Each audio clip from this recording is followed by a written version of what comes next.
Minutinhos, vamos viajar um pouquinho, Tomás? Sempre é bom, sempre é bom. Sempre é bom. E após o parlamento português aprovar a lei que endurece as regras para conseguir a cidadania, muitos brasileiros que vivem no país estão com receio de não conseguirem mais se tornarem cidadãos em Portugal.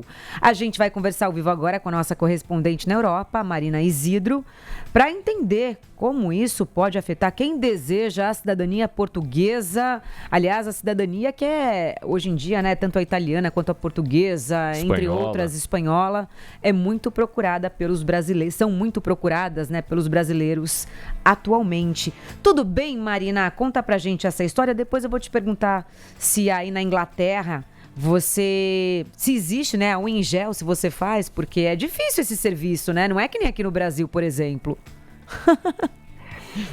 Olha, Renata, boa tarde para você, para o Tomás e para todos os nossos ouvintes. Sobre a unha em gel, aqui existe, só que assim, eu não uso, tá? Então, para falar a verdade, eu vi que mudou na União Europeia, eu não sei como está a situação aqui no Reino Unido, se também foi proibido. Tenho amigas que usam, vou perguntar, eu acabo fazendo a minha unha mesmo. Ai, que bom! Não temos aqueles salões incríveis como no Brasil.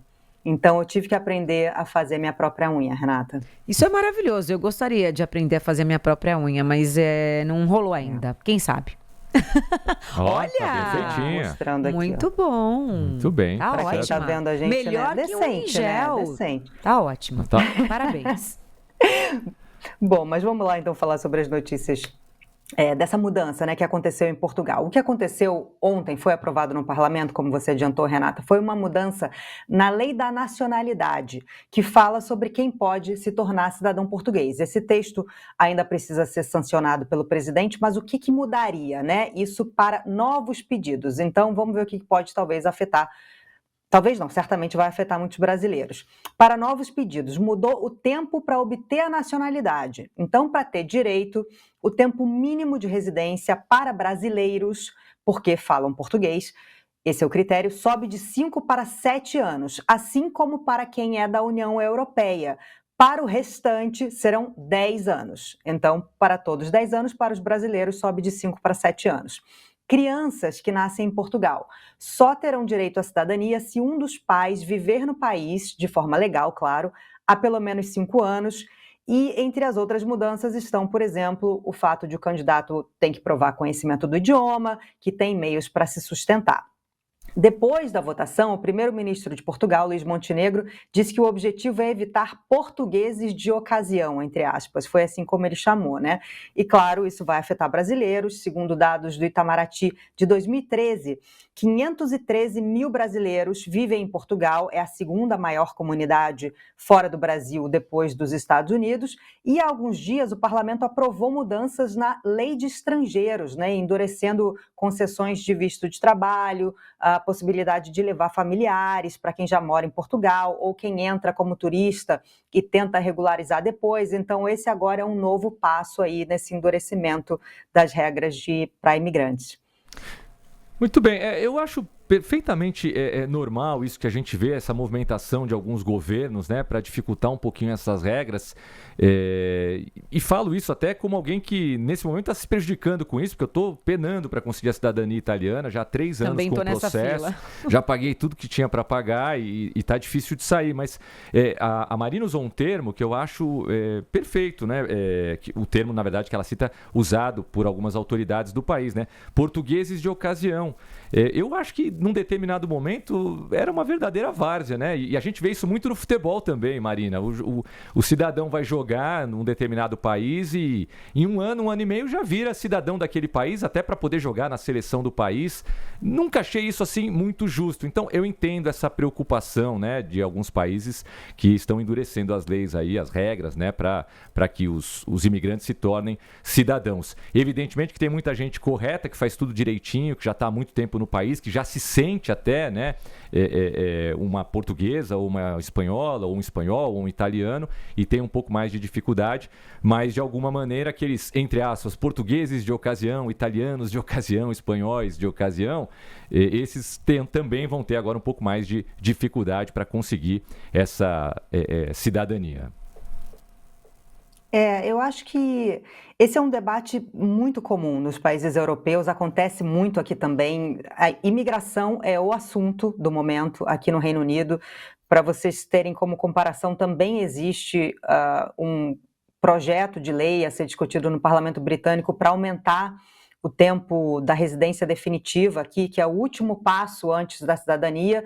Nesse momento é de 5 anos, e existe uma proposta de aumentar para 10 anos. Isso, quem foi o autor dessa proposta é o Partido Trabalhista, né, que é o partido que está no poder. O partido da ultradireita, que é o do Nigel Farage, que é o Reform, ele quer até tirar o direito à residência permanente de quem está aqui legalmente, já há 5 anos. Então, ele quer, de fato, deportar quem está aqui legalmente. Essa é a proposta dele, caso ele seja primeiro-ministro.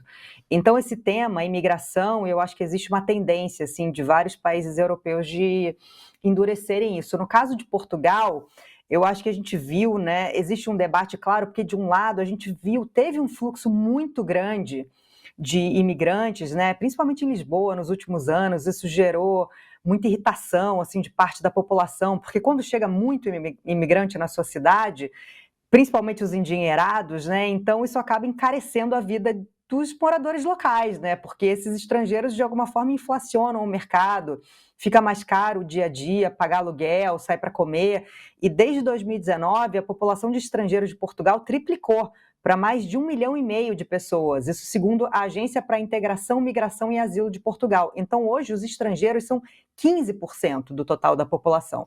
E aí, por outro lado, agora com essas mudanças de lei, né, tem alguns especialistas já dizendo que isso vai prejudicar a economia, e que mais de 4 bilhões de euros deixariam de ser investidos em Portugal. Essa é uma estimativa também, tomando muito em consideração os Golden Visas, né, que são aqueles vistos que te dão direito à residência se você investir em propriedade, né, então, que deixariam de ser... isso diminuiria em Portugal, porque cada pessoa tem que investir pelo menos 500 mil euros.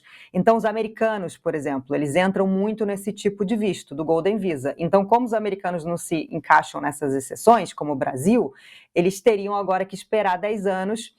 E aí, o que diz é que eles podem desistir e começar a investir o dinheiro deles em outro país, né? Então, é um debate amplo mesmo, né? Dos dois lados ali, eu acho, de quem mora e talvez se vê um pouco incomodado ou vê, né, que o custo de vida fica mais caro, e, claro, o lado dos negócios também. É isso, Marina. Antes da gente se despedir de você, uma curiosidade. Atrás de você tem uma bolinha de Roland Garros. Obviamente que eu ia falar sobre isso, porque eu amo tênis, todo mundo sabe. Me conta um pouquinho da história dela, pode? Claro, essa bolinha, quem pegou foi meu marido, que foi para Roland Garros com a família e trouxe para cá, tem alguns autógrafos, mas a minha parede, para quem está vendo, acho que dá para ver, né? Ela é uma coleção de memórias esportivas aqui. Ai, eu adoro. Venho colecionando ao longo dos anos. Tem alguns pôsteres olímpicos, tem algumas lembranças de eventos, livros, aliás, bastante livros de esporte também. Muito bom. Wimbledon, você chegou aí? Já cobri 3 vezes, se eu não me engano. Que beleza. Olha, que demais. Gosto, eu não conheço, tenho muita vontade. Eu acho que Roland Garros e Wimbledon são, cada um com a sua peculiaridade, mas são muito chiques e especiais, né? Porque são diferentes, isso é muito legal. E são os 2 únicos Grand Slam europeus, né? Os outros ficam na Austrália e em Nova York, claro. E o US Open é muito charmoso também. Marina Isidro, se deixar, a gente vai conversando aqui até às 4 da tarde. Vamos muito falar bom. Mais. Ontem você não esteve aqui com a gente, o Tomás falou, nossa, a Marina não entrou ontem, né? E fez falta, mas ela vai entrar hoje. Falta. Obrigado, Marina. Muito obrigada, um prazer. Beijo, gente. Prazer é nosso, obrigada.